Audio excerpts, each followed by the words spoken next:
नमस्कार। न्यूज 24 बिहार झारखंड देख रहे हैं आप। मैं हूं आपके साथ सबा शाहिद शेख। बिहार में आने वाले विधानसभा चुनाव से पहले बिहार के सिवान में एक बड़ा राजनीतिक ट्विस्ट आ गया है। दरअसल खान ब्रदर्स अब एलजेपीआर यानी कि चिराग पासवान की पार्टी में शामिल हो गए हैं, जिससे तरह तरह के कयास लगाए जा रहे हैं। और ऐसे में तमाम सवाल भी उठ रहे हैं। सवाल ये भी उठ रहा है कि क्या खान ब्रदर्स के आने से एनडीए को फायदा मिलेगा, और अगर एनडीए को फायदा मिलेगा तो खान ब्रदर्स की वजह से आरजेडी को कितना नुकसान पहुंचेगा। तो आज इन्हीं तमाम बातों पर विस्तार से चर्चा करेंगे।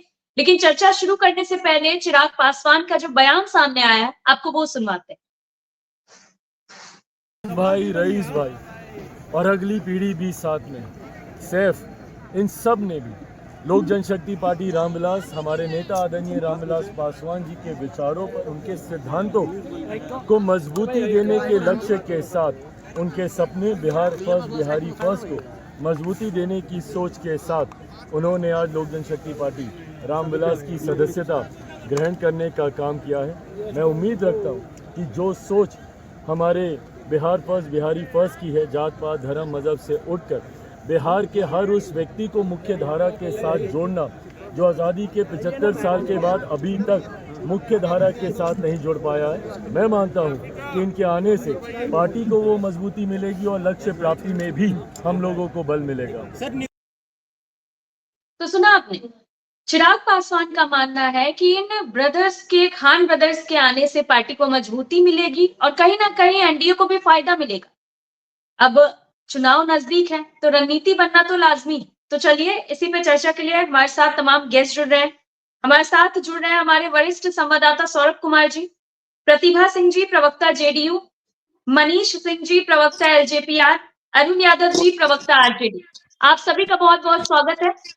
सबसे पहला सवाल मैं मनीष जी से लेना चाहूंगी। मनीष जी, खान ब्रदर्स की अब एंट्री हो चुकी है, क्या लगता है इससे कितना फायदा होगा, कितनी मजबूत होगी आपकी पार्टी?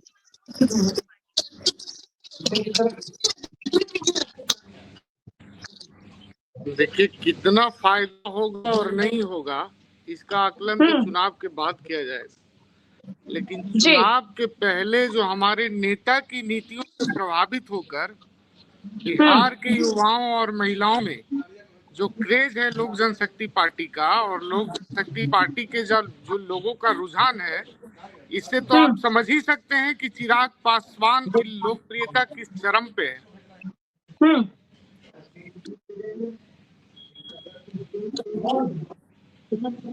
मनीष जी, चिराग पासवान जी की लोकप्रियता को कोई नकार तो नहीं जी ना सकता है। आप हमसे प्रेम करें या नफरत, हमको नजरअंदाज नहीं कर सकते। तो हमसे चलिए लोग ठीक जुड़ है रहे मनीष हैं, जी। हमारी पार्टी से लोग नए नए जुड़ रहे हैं, सैकड़ों लोग रोज लोक जनशक्ति पार्टी के रास्ता ले रहे हैं। जी हेलो, हाँ जी मनीष जी, आवाज आ रही है आपकी, बोलिए। चलिए ठीक है मनीष जी, फिर आपका रुख कर लेंगे। जी, सीधा रुख करना तो चाहूंगी यही बता प्रतिभा रहे हैं जी। कि हमारे जी, ठीक है मनीष जी, फिर आपका रुख करेंगे। सीधा रुख करना चाहूंगी प्रतिभा जी का। प्रतिभा जी, क्या धार मिलेगा एनडीए को इस पे, जिस तरह से खान ब्रदर्स की एंट्री हुई है? एनडीए तो देखिए, देश में, पूरे देश में और खास करके बिहार राज्य में जिस तरह से एनडीए के नेतृत्व में काम हो रहा है, तो निश्चित रूप से हम तो ऐसे ही इंटरनली मजबूत हैं और लोगों के लिए काम कर रहे हैं। जी और बिल्कुल अगर लोग जुड़ते हैं, परिवार बढ़ता है, तो बिल्कुल मजबूती तो मिलती ही है, इसमें कहाँ कोई दो मत है। तो शबा जी, लोग अगर हमारे नीतियों से या फिर एनडीए से प्रभावित होकर के एनडीए के साथ जुड़ रहे हैं, तो इसका फायदा तो मिलेगा ही, निश्चित रूप से मिलेगा। जी चलिए ठीक है प्रतिभा जी, फिर आपका रुख करूंगी। सीधा रुख करना चाहूंगी अरुण यादव जी का। अरुण जी, जब से खान ब्रदर्स चिराग पासवान की पार्टी में शामिल हो गए, इस बात की चर्चाएं तेज होने लगी है कि क्या इससे आरजेडी को मुश्किलें होंगी? देखिए सवाल जी, अभी एनडीए के दो साथी यहाँ पर बैठे हैं, एलजेपीआर और जेडीयू के। इन्होंने तो स्पष्ट कहा, अपराधी जब इनके एनडीए में शामिल हो रहे हैं और इन लोगों का बल और ताकत अपराधी ही रहा, हाँ, भले इंडिया गठबंधन में, महागठबंधन में, राष्ट्रीय जनता दल में अगर कोई दागी व्यक्ति रहता है तो वो अपराधी हो जाता है। कोई भ्रष्टाचार का आरोप किसी व्यक्ति पे रहता है तो वो जो है भ्रष्टाचारी हो जाता है। लेकिन एनडीए में जो भी भ्रष्टाचारी चला जाए, जो भी अपराधी चला जाए, वो तो राजा हरिश्चंद्र हो जाते हैं, सदाचारी हो जाते हैं। तो ये इनकी नीति है जो कल तक फर्स्ट बिहार की बात कहा करते थे। जवाब दे लेंगे। सुन लीजिए ना सवाल जी, कल तक जो है चिराग पासवान जी फर्स्ट बिहारी की बात करते थे। आपने देखा फर्स्ट परिवार, फर्स्ट अपराधियों का जमावड़ा हो रहा है। हमें कहने की जरूरत नहीं है। जहां तक जदयू में भी कौन सारे लोग हैं, अनंत सिंह से लेके अरे सुन लीजिए ना, सुन लीजिए बना कर रखते थे। अरे सुनिए ना, अरे सुन लीजिए ना भाई, बोलिएगा। हम पर तो सारे आरोप लगते ही हैं, उसमें कहाँ दिक्कत, आप लोग लगाते ही हैं। आप लोग दूध के धुले हुए हैं, हम तो खुद कह रहे हैं भाई, हम तो पहले ही। अरे सुन लीजिए ना, सुनिए ना, अपनी बारी का इंतजार करिए ना। हाँ, आराम से। और सभा जी, आपने देखा किस तरीके से अनंत सिंह हो, सूरजभान हो, चाहे पप्पू पांडे हो, चाहे सुनील पांडे हो, सारे के सारे अपराधियों का जमावड़ा एनडीए में है। कहने की जरूरत नहीं है। शराब माफिया हो, शिक्षा माफिया हो, भू माफिया हो, जमीन माफिया हो, सारे पेपर माफिया हो, सबों का संरक्षक अभी एनडीए बना हुआ है, सत्ता में है और सत्ता दल का संरक्षण मिल रहा है, जिसके कारण आप देख रहे हैं चारों तरफ अपराधियों का तांडव मच रहा है। खुलेआम अपराधी घटनाएं घट रही है। बिहार में ऐसी एक भी परीक्षा नहीं है जिस परीक्षा में पेपर लीक नहीं हो रहे हैं। ताश के पत्ते की तरह पुल पुलिया बह रहे हैं। 20 साल से बिहार के मुख्यमंत्री नीतीश कुमार जी हैं। तो ये हालात है। सिर्फ ये और सुशासन की बात करेंगे, सारे अपराधियों का जमावड़ा देख लीजिए ना। राजन तिवारी से लेकर और सूरजभान से लेकर, अनंत सिंह से लेकर, सुनील पांडे से लेकर, पप्पू पांडे से लेकर, चाहे खान ब्रदर्स की बात करें, ये सब सत्ता के संरक्षण में जाने के बाद और पार्टी में जाने के बाद राजा हरिश्चंद्र हो जाते हैं। ये सब सदाचारी हो जाते हैं। तो ये कहने की जरूरत नहीं है। इन लोगों का चाल चरित्र और चेहरा एनडीए वालों का उजागर हो रहा है और बिहार की जनता देख रही है। और बिहार की जनता तो अब इंतजार कर रही है 2025 के बिहार विधानसभा चुनाव का। तो इन लोगों को सबक सिखाएगी सभा जी। तो इन लोगों को पूछिए ना, आप लोग इन लोगों से जवाब लीजिए। ये सारे लोग राजा हरिश्चंद्र हैं कि अपराधी हैं? आप तो लंबे चौड़े प्रवचन देते हैं, राजा पर बोलते हैं कि भाई परिवारवाद की पार्टी है, भ्रष्टाचारियों की पार्टी है, अपराधियों की पार्टी है, तथ्यहीन बयान देते रहते हैं, औचित्य बातें बोलते रहते हैं गला फाड़ फाड़ के। ये क्या है? पूछिए सत्ता पक्ष से, ये लोग क्या हैं? ये लोग राजा हरिश्चंद्र हैं कि संत हैं कि साधु हैं कि समाज सेवी हैं? जवाब ले लेते हैं। प्रतिभा जी, एक बात बताइए, खबर ये भी है कि पहले जो ये खान ब्रदर्स हैं वो जेडीयू के साथ भी जाना चाहते थे, आरजेडी के साथ भी जाना चाहते थे। जब वहां से एंट्री नहीं मिली तो अब चिराग पासवान के साथ आ गए। तो आपको लगता है कि आगे से मजबूती मिलेगी? क्योंकि अगर मजबूती मिलती तो जेडीयू में भी शामिल आप लोग करा लेते। सभा जी, सबसे पहले तो मैं अरुण यादव जी की बात का जवाब देना चाहती हूँ कि इन्होंने कहा कि इनके दल में जो अपराधी आते हैं और राजा हरिश्चंद्र हो जाते हैं, तो लैंड और जॉब मामले में इनके नेता सजाया, इनके नेता पे कार्रवाई हो रही है और ये बात करते हैं ये लोग जमीन माफिया हैं, ये लोग शराब माफिया कल तक आप लोग क्या करते थे? अपने नीतीश कुमार जी के बयान को भी आप लोग दरकिनार कर रहे हैं। कैसे प्रवक्ता है भाई? आप तो अपने नेता नीतीश कुमार जी के बयानों को ही कंडेम कर रहे हैं, ललन सिंह के बयानों को ही कंडेम कर रहे हैं, जिनको आप संरक्षण से करके रखा था। तो आप तो इसकी बात ही मत करिए अरुण यादव जी। वो तो आपका जो पार्टी है ना, आपकी जो पार्टी राष्ट्रीय जनता दल है, वो इनके जनक है। आपकी पार्टी अपराधी की जनक रही है, बालू माफिया की जनक रही है, शराब माफिया की जनक रही है, और जदयू पार्टी विकासवादियों की जनक रही है। तो आप तो खैर बोलिए ही मत, पूरा बिहार की जनता देख रही है इसको। आप कौन से चलिए, साधुओं ठीक है। को प्रश्रय देते हैं? शहाबुद्दीन की कौन से साधु थे? महात्माओं को आप प्रश्रय देते हैं, आप बात करते हैं। और पार्टी में किसी भी दल में अगर कुछ लोग जुड़ते हैं तो निश्चित रूप से परिवार बड़ा होगा तो मजबूती तो मिलेगी। सदस्य जितने अधिक होंगे मजबूती उतनी अधिक मिलेगी। लेकिन आप इन माफियाओं की बात मत करिए कि हमारे यहाँ राजा हरिश्चंद्र है और आपके यहाँ कौन है। आपके नेता ही सजा याफ्ता है बहुत सारे मामलों में, तो बाकी लोग कैसे होंगे? प्रत्यक्ष को प्रमाण की आवश्यकता नहीं होती है अरुण जी। चलिए, ठीक है प्रतिभा जी, हमारे वरिष्ठ संवाददाता सौरभ जी भी हमारे साथ जुड़ चुके हैं, तो ज्यादा जानकारी के लिए सीधा उनका रुख करूंगी। सौरभ जी, जिस तरह से खान ब्रदर्स की एंट्री हो चुकी है अब एलजेपीआर में चिराग पासवान की पार्टी में, तो क्या लगता है इससे अब राजनीतिक समीकरण क्या होने वाला है आने वाले समय में? जी बिल्कुल सबा, सबसे बड़ी बात है कि चाहे एनडीए गठबंधन हो या महागठबंधन, ये लोग दावा करते हैं कि हमारी पार्टी में या हमारे गठबंधन में बाहुबल नाम का कोई चीज नहीं। बिल्कुल। लेकिन उसके बावजूद अगर आप देखें दोनों गठबंधन के बारे में, मैं कहूंगा किसी एक गठबंधन के बारे में नहीं, दोनों गठबंधन में बाहुबल जो हैं वो भरे पड़े हुए हैं। वो चाहे जदयू में अगर आप देखें, अजय, अगर आप ये देखें, मैं जदयू में अगर बात करूंगा तो आप देखिए आनंद मोहन कुछ दिन पहले ही शामिल हुए हैं, बहुत बड़े बाहुबली के तौर पर जाने जाते हैं। बिल्कुल। अनंत सिंह चूंकि पहले वो आरजेडी में हुआ करते थे, लेकिन अब वो माना जा रहा है कि अब वो एनडीए के साथ हैं और जदयू के साथ हैं, तो बाहुबलियों की कमी नहीं है। बीजेपी में अगर आप देखें तो सुनील पांडे, उनके बेटे ने चुनाव लड़ा और वो चुनाव में जीत भी उनकी हुई।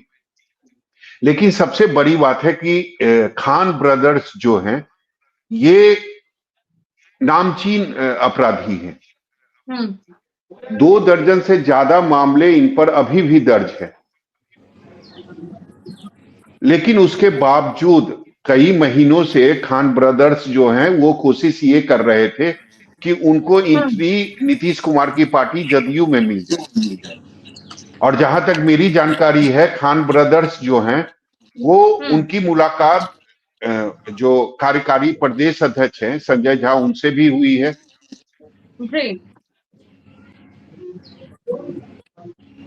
जो प्रदेश अध्यक्ष हैं उनसे भी उनकी मुलाकात हुई, लेकिन बात नहीं बनी। और आखिरकार मुख्यमंत्री के तरफ से हरी झंडी नहीं मिली। आरजेडी में भी उन्होंने कोशिश की थी, लेकिन सबसे बड़ी बात है कि अगर सिवान का जो समीकरण है उसमें एक तरफ शहाबुद्दीन का नाम पहले आता था और एक तरफ आता था खान ब्रदर्स का नाम, यानी जहां शहाबुद्दीन रहेंगे वहां खान ब्रदर्स नहीं रहेंगे, ये स्वाभाविक है।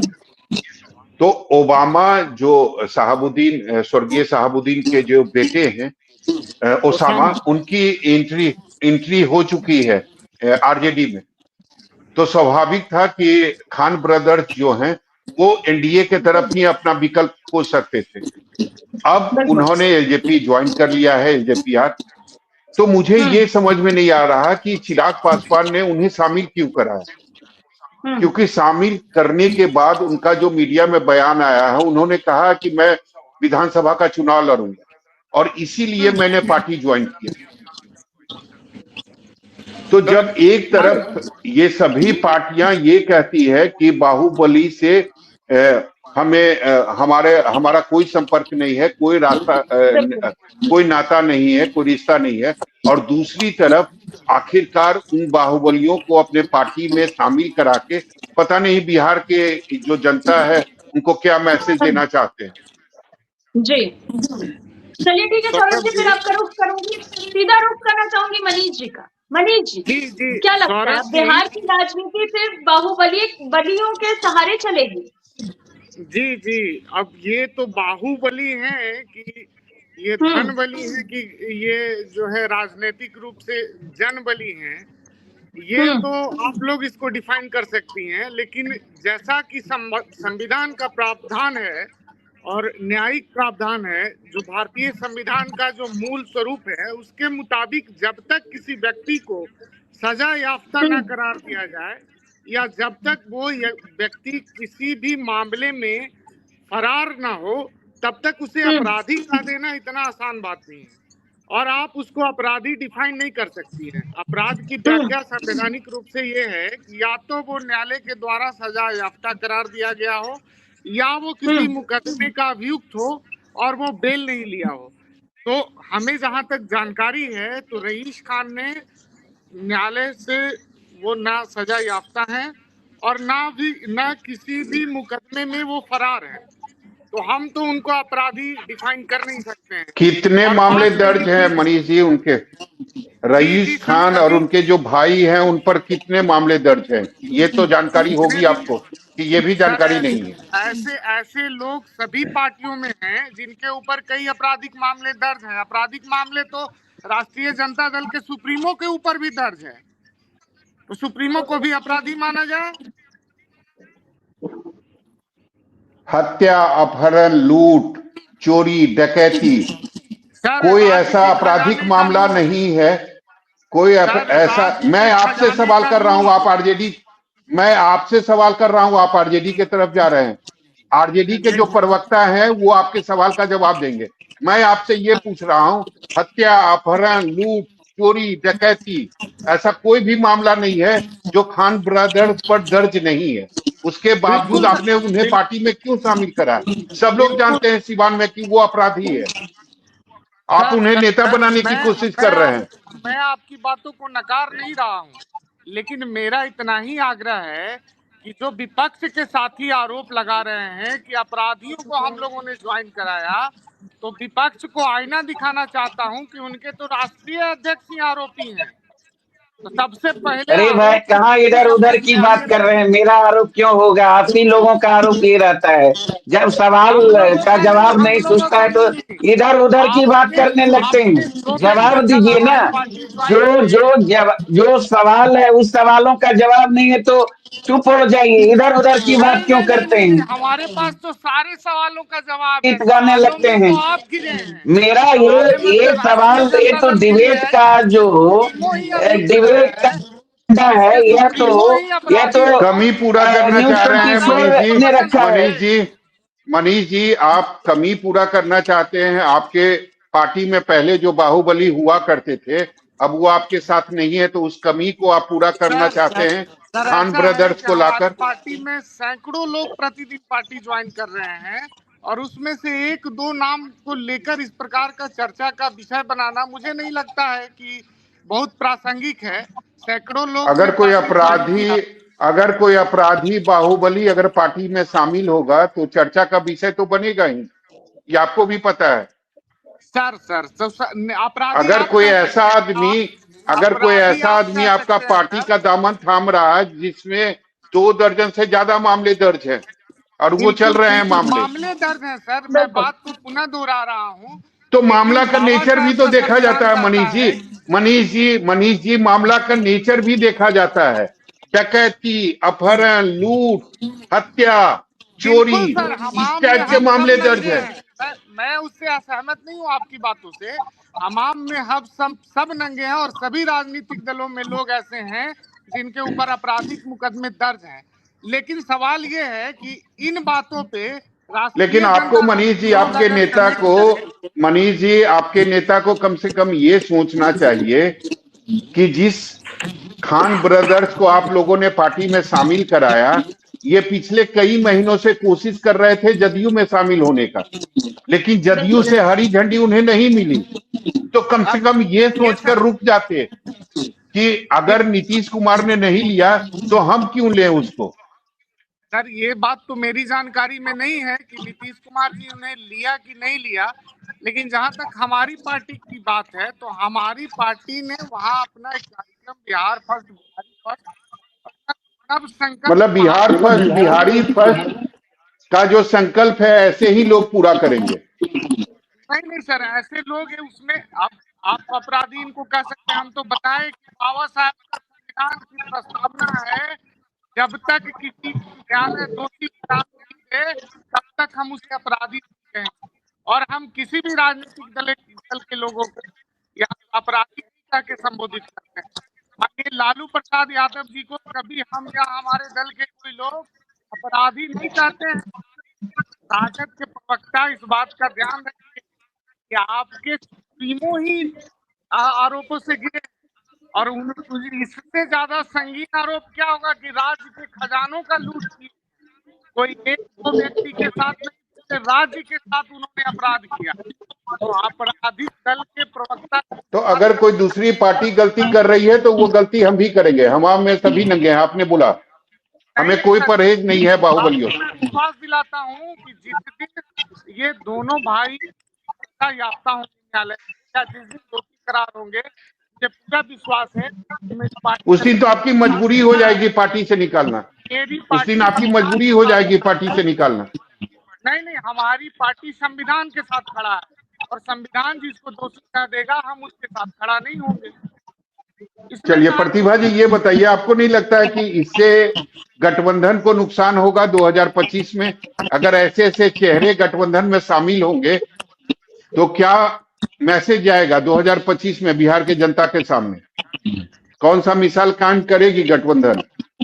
बिल्कुल सौरभ जी, देखिए विभिन्न दलों का अपना अपना कार्यशैली होता है और हमारा अलायंस है, हमारा गठबंधन है 5 दलों के साथ। तो अब किसी भी दल का अपना, अगर उनकी अपनी कार्यशैली है तो उस पर हम कोई प्रश्न चिन्ह नहीं लगा सकते हैं।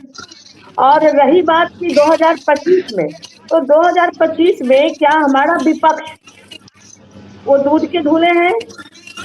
उनके दल में सजा याफ्ता चुनाव नहीं लड़ेंगे? उनके दल में जो अपराधी हैं क्या वो चुनाव नहीं लड़ रहे हैं? लेकिन जनता तो आपसे सवाल करेगी ना प्रतिभा जी। एनडीए गठबंधन का कार्यकर्ता सम्मेलन चल रहा है, जब वो कार्यकर्ता सम्मेलन सिवान में होगा तो जनता तो सवाल आपके गठबंधन से करेगी ना। क्या जवाब देंगे आप ये कह देंगे कि हमारा दल अलग है तो उनकी बात को हम नहीं जानते हैं कि वो क्या कर रहे हैं अपने दल के अंदर? नहीं सौरभ जी, बिल्कुल नहीं कहेंगे। दल की कार्यशैली अपनी अलग होती है, लेकिन हमारा गठबंधन है, हम सभी एकजुट हैं। तो मेरा भी सवाल यह है कि क्या विपक्षी पार्टियां जो हैं, क्या उनके दल में कोई अपराधी नहीं है? वो चुनाव नहीं लड़ेंगे? तो भी चुनाव लड़ेंगे ना। तो अगर विपक्ष में अपराधी राइट मिला है ना प्रतिभा जी, अगर विपक्ष में अपराधी छवि के लोग उम्मीदवार रहेंगे तो आपके पार्टी में भी रहेंगे। आप चाहती हैं कि बराबरी जो है वो हर तरफ से बना रहे? नहीं सौरभ जी, ये बराबरी का मामला नहीं है। बात ये है कि संविधान ने जो राइट्स दिए हैं लोगों को, हम उस राइट्स के साथ खिलवाड़ नहीं कर सकते हैं और लोकतंत्र में अधिकार है ना। तो आपने क्यों नहीं शामिल कराया? आपने क्यों नहीं खान ब्रदर्स को शामिल कराया अपने पार्टी में? मेरे पास पुख्ता जानकारी है कि खान ब्रदर्स जो हैं आपकी पार्टी में शामिल होना चाहते थे और उन्होंने बड़े बड़े नेताओं से मुलाकात भी की थी, लेकिन आपके नेता के तरफ से हरी झंडी उनको नहीं मिली थी। सौरभ जी, हमारे नेता किसी अपराधी प्रवृत्ति के जो भी लोग हैं पार्टी में शामिल होना चाहते हैं उन्हें शामिल नहीं करवाते। ये पार्टियों का अपना अपना आइडियोलॉजी होता है, उस पर हम कुछ नहीं कर सकते हैं। हमारी पार्टी की आइडियोलॉजी मुझसे बात करेंगे तो हमारे नेता इसमें नहीं है, फितरत में नहीं है। हमारे नेता ने उचित नहीं समझा, उनको शामिल नहीं करवाया गया। चलिए मनीष जी जवाब दीजिए। आपने सुना प्रतिभा जी का जवाब? हमारे नेता ने उचित नहीं समझा, इसीलिए हरी झंडी हमारी पार्टी के तरफ से नहीं मिली। हर चीज का साक्ष्य नहीं होता है मनीष जी। लेके गए थे जदयू के दफ्तर में, आवेदन लेके नहीं, रईस खान और अयूब खान आवेदन लेके गए थे, इसका कोई प्रमाण नहीं है ना।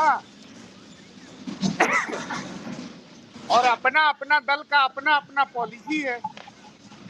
जदयू किसको रखेगा ना रखेगा ये हम लोग डिसाइड नहीं करेंगे, और हम लोगों के पार्टी में कौन रहेंगे ये हमारे राष्ट्रीय अध्यक्ष डिसाइड करेंगे। ये जदयू और भाजपा नहीं डिसाइड करेगा।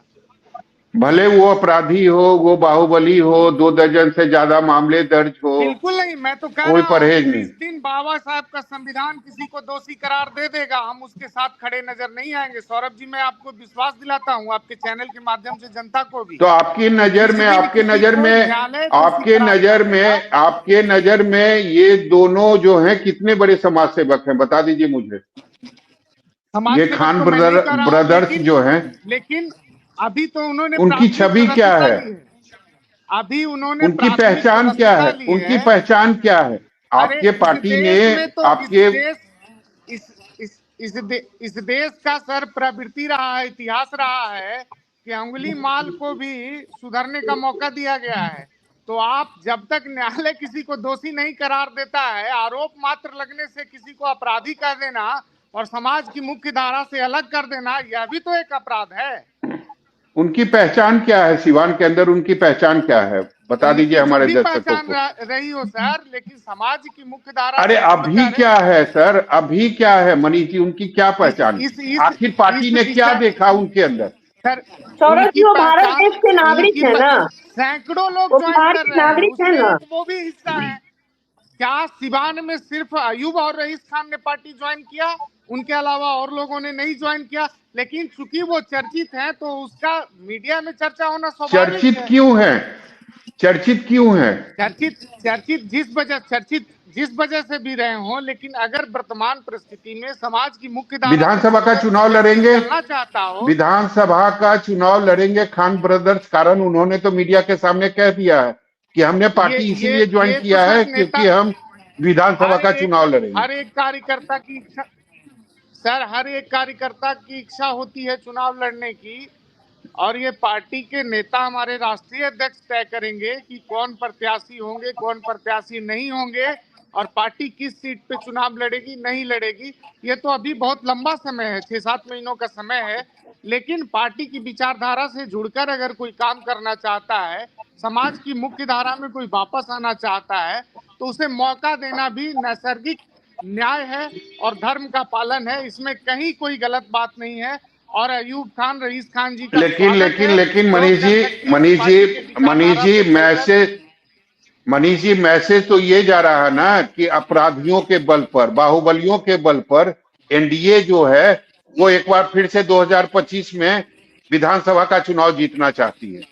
सर मैं आपको विश्वास दिलाता हूं कि एक थप्पड़ भी अगर कोई हमारे पार्टी का कार्यकर्ता मारा किसी को, तो उसको न्याय के शिकंजे में कसने से कोई नहीं बचा सकता है। हमारे नेता ने किसी अपराधी की आज तक कोई पैरवी की हो तो एक साक्ष्य दे दीजिए, हम आपके चैनल पे मैं सार्वजनिक माफी मांगूंगा। इतना बड़ा साक्ष्य से और क्या साक्ष्य चाहिए? आज तक इतना नहीं, बड़ा कोई हमारे दल अपराधी, से और उसको जुड़कर, अगर आपने, आपके नेता ने पार्टी में शामिल कराया है, जिसको कहीं जगह नहीं मिल रही थी, उसको अगर जगह आपकी पार्टी ने दिया है, तो इससे बड़ा साक्ष्य और क्या चाहिए? बिल्कुल। सर वो जो दोनों भाई हमारे पार्टी को ज्वाइन किए हैं, उनकी लड़ाई जिनके खिलाफ रही है, वो राजद के सिरमौर हैं सर। वहां राजद का सरताज है पूरे सारण प्रमंडल के, और जो राजद के सरताज थे, दिवंगत हैं, उनके प्रति सभी लोगों ने श्रद्धांजलि अर्पित किया। उनके विषय में बहुत कुछ नहीं कहना चाहिए, लेकिन आपसे कोई बात छुपी हुई नहीं है सर। तो ये अयूब खान और रईस खान जैसे सैकड़ों लोग हैं सर राजनीति में, और समाज की मुख्य धारा से तो जुड़कर आपने काम कर रहे हैं। जवाब लाया है ना जी मनीष जी, सर, आपने जवाब लाया है, आपने ओसामा और स्वर्गीय शहाबुद्दीन का जवाब लाया है अपनी पार्टी में।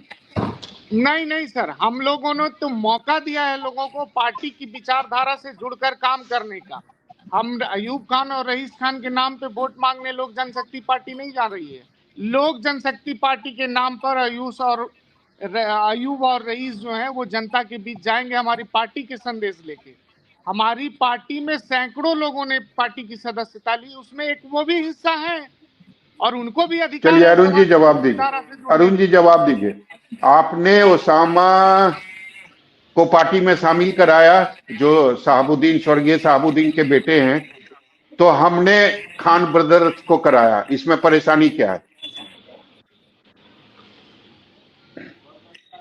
देखिए सौरभ जी, अब हर तरह का तो आरोप एनडीए के लोगों ने राष्ट्रीय जनता दल पे लगाता ही रहा है और लगातार ये लोग बोलते ही, लेकिन इन लोगों को तो अब जवाब देना चाहिए ना, और जवाब देना पड़ेगा एनडीए के लोगों को।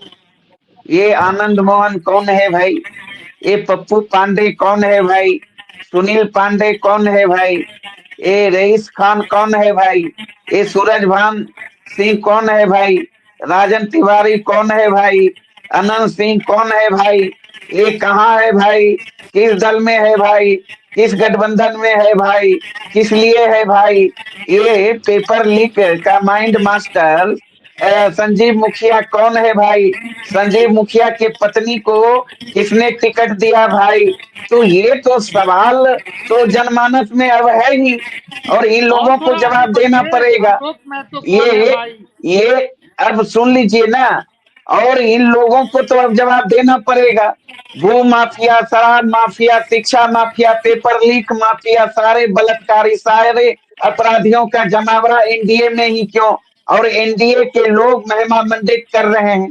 तो इसे साफ स्पष्ट है सौरभ जी, एनडीए के पास अब कुछ नहीं बचा है। अब ये शराब माफियाओं के माध्यम से, जमीन माफियाओं के माध्यम से, पेपर लीक माफियाओं के माध्यम से, अपहरणकर्ताओं के माध्यम से, अपराधियों के सहारे अब ये अपने आप को मजबूत करना चाहते हैं।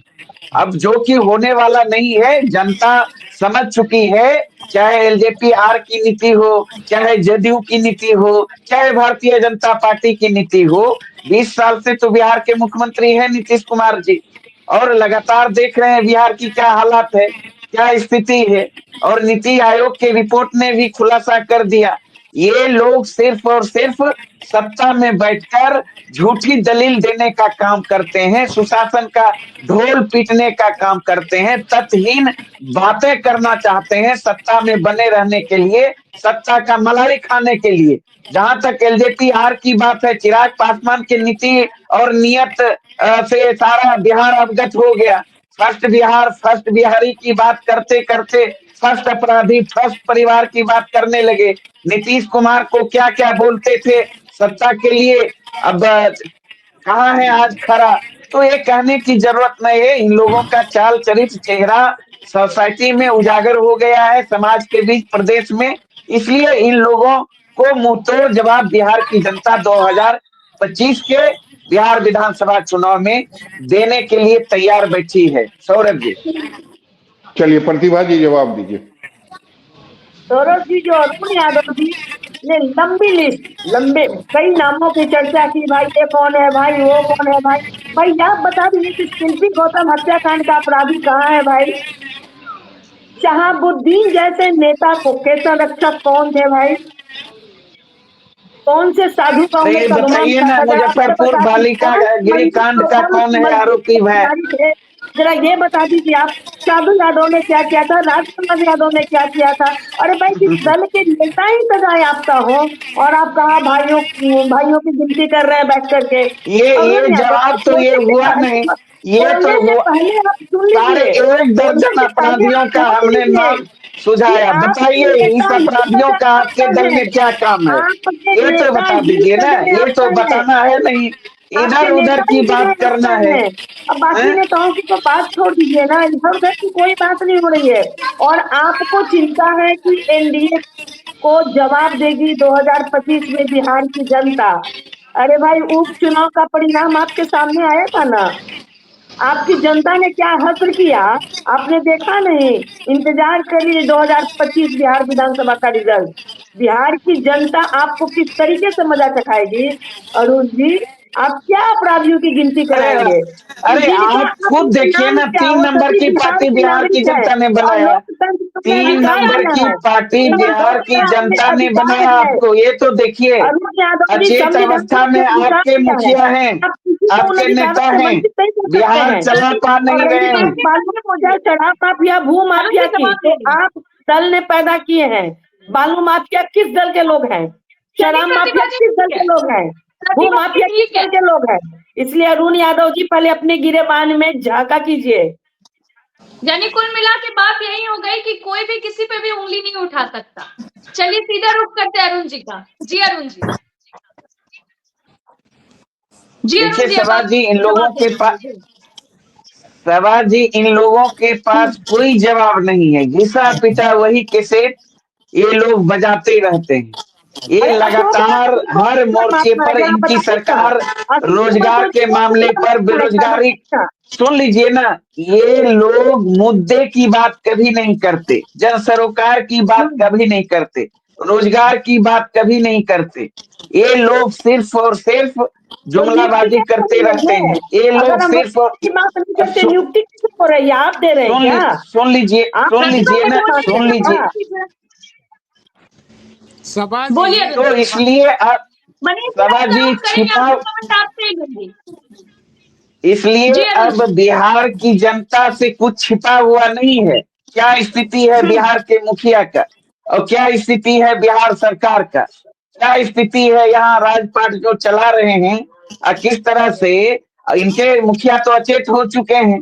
बिहार के मुख्यमंत्री के हाथ में तो अब कुछ नहीं है, वो टायर्ड हो चुके हैं और रिटायर्ड अधिकारी राज्य को चला रहे हैं। और खुलेआम जिसके कारण देख रहे हैं आपराधिक घटनाएं चरम पर है, भ्रष्टाचार चरम पर है, सारे चीज अस्त व्यस्त हो चुका है इस राज्य में। इसलिए बिहार की जनता को अब इंतजार है बिहार विधानसभा चुनाव का, और इस चुनाव में नीतीश सरकार को मुंहतोड़ जवाब देगी और इस सरकार को हटा के दम लेगी। सभा जी, चलिए ठीक है अरुण जी। प्रतिभा जी, सुनने में आ रहा है कि आने वाले चुनाव में आप लोगों को मुंह तोड़ जवाब मिलने वाला है। वो तो 25 बिहार विधानसभा का चुनाव होगा, उसके जो परिणाम आएंगे शिवाजी, वो दिखेगा। जिस तरह से अब यादव जी अपने आप को तसल्ली लगातार दिए जा रहे हैं, खैर संतुष्ट हो लीजिए अरुण जी, लेकिन जिस तरीके से एनडीए के नेतृत्व में बिहार आगे बढ़ रहा है, देश में आदरणीय प्रधानमंत्री श्री नरेंद्र मोदी जी का नेतृत्व और बिहार में बिहार के यशस्वी मुख्यमंत्री आदरणीय श्री नीतीश कुमार जी का नेतृत्व ने जिस तरीके से बिहार को चहुमुखी इतने विकास, बगैर भाग गए। जिस तरह से बिहार में चहुमुखी विकास हो रहा है, उससे कोई जनता अछूती नहीं है, सबको उसका लाभ मिल रहा है। तो निश्चित रूप से बिहार की जनता 2025 में एनडीए के पक्ष में अपना बहुमत दे करके और फिर बिहार के मुख्यमंत्री आदरणीय श्री नीतीश कुमार जी ही बनने जा रहे हैं, बिहार की जनता के हितों के लिए, बिहार के विकास के लिए। अब अरुण चलिए यादव ठीक है जी प्रतिभा जी। सर पकड़ के बैठेंगे, 2025 तक का इंतजार करेंगे। चलिए ठीक है भाग प्रतिभा जी, गए। समय की कमी, आखिरी कमेंट मनीष जी से लेना चाहूंगी। मनीष जी, जी यानी बिहार की बिल्कुल राजनीति की सभा बात जी। करें तो अब यही वाला हाल हो गया है कि हम किसी से कम नहीं। अरे आरजेडी का तो ये हाल है कि जिस प्रकार से सदन में इनके नेता मैदान छोड़ के भाग जाते हैं, तो इनके प्रवक्ता लोग भी वैसे ही करते हैं। डिबेट शुरू होता है, अपनी बात को, घिसी पिटी बात को रखते हैं और भाग जाते हैं। इनको समझना चाहिए कि जिसका चलिए ठीक है मनीष जी, आप मेरे सवालों का राष्ट्रीय जवाब दे अध्यक्ष दीजिए की क्योंकि सजा समय की याफ्ता, कमी है। हम किसी राष्ट्रीय से कम अध्यक्ष की नहीं क्या? सजा। जी हेलो। मतलब बिहार में यही हाल है ना, हम किसी से कम नहीं। नहीं नहीं भाई, हम किसी से कम नहीं, हम लोगों से बेहतर। इनके राष्ट्रीय अध्यक्ष सजा याफ्ता हैं। अगर इनके शब्दों में अयूब और रईस खान अपराधी हैं, तो हमारे शब्दों में इन अपराधों के आरोपी श्री लालू प्रसाद यादव जी हैं। और जिसके राष्ट्रीय अध्यक्ष ही आरोपी हो, पूरा पार्टी अपराधियों की पार्टी है, तो अपराधी किसी पे टिप्पणी करे कि ये अपराधी हैं, यह कतई उचित नहीं है। और जब तक बाबा साहब का संविधान किसी को दोषी करार नहीं दे देता, उसे अपराधी कहना कतई उचित नहीं है। सबको समाज में सम्मान के साथ जीने का अधिकार उन्होंने दिया चलिए है ठीक है, और सब लोग बराबरी के हक से जिएगा। ठीक है मनीष जी, समय की कमी है। बहुत बहुत शुक्रिया आप सभी का हमारे बहुत साथ बहुत जुड़ने के लिए। धन्यवाद, धन्यवाद, आभार। दरअसल चिराग पासवान ने जो दांव खेला, जो खान ब्रदर्स को अब अपनी पार्टी में शामिल किया है, इसका कितना फायदा एनडीए को मिलेगा और इससे कितना नुकसान आरजेडी को पहुंचेगा, ये देखने वाली बात होगी। फिलहाल के लिए इतना ही। देखते रहिए न्यूज़ 24 बिहार झारखंड। अगर आपको ये डिबेट अच्छी लगी तो इसे लाइक और शेयर जरूर करें। आप अपनी राय में कमेंट करके भी जरूर बताएं और हमारे चैनल को सब्सक्राइब करना ना भूलें। नमस्कार।